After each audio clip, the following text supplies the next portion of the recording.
We've had the decision from the MPC to keep interest rates unchanged by a margin of 6 to 3, a bit closer than some had expected. Just take us through the thinking there.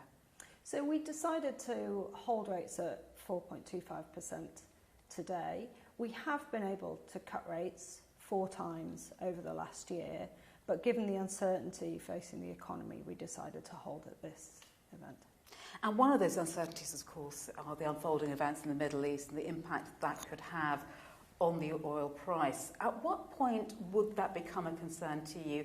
And have there been conversations with the government, for example, on that unfolding crisis and what it could mean?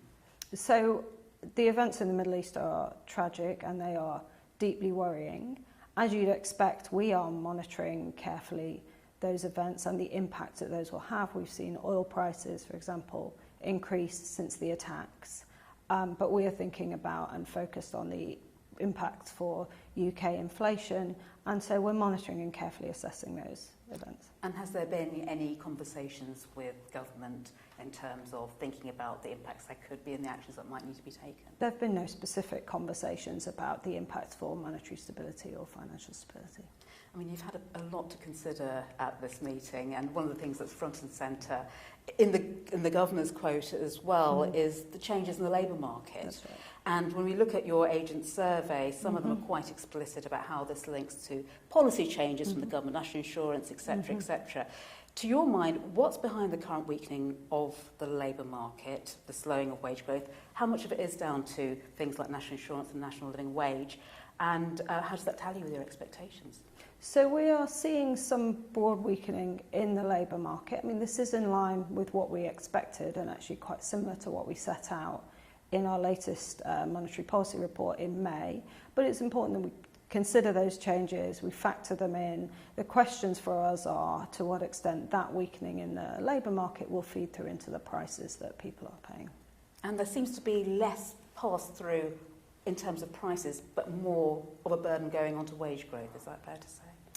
There's lots of factors that are changing in the labour market. We are seeing some pass-through to prices. We are seeing some pass-through to wages. We're also seeing some adjustment of margins and some changes to employment intentions. So you take those together, and we're monitoring that carefully. And as you say, our agents around the country talking to a lot of businesses about how they're responding to all the changes that they're seeing in prices across their businesses. And it's quite notable you've got quite a weak growth outlook built into your forecasts. And it sounds like from what you're saying, the underlying pattern is still pretty stagnant. Yeah, we've got growth returning and increasing next year and beyond. So we do see sort of growth increasing, but it is at low rates relative to historical standards. Now, 6 weeks is a long time. A lot can change. But as things stand at the moment, markets are expecting you to cut interest rates come August. Does that seem like a likely scenario? I mean, we'll decide interest rates in August, in 6 weeks' time. I'm not going to predict what it is we're going to do. We have said that we expect interest rates to be on a gradually downward path in general, but of course we need to be careful and think about all of the factors playing in. I mean, inflation is still too high, and that is painful for people. And services inflation in particular, quite stubborn.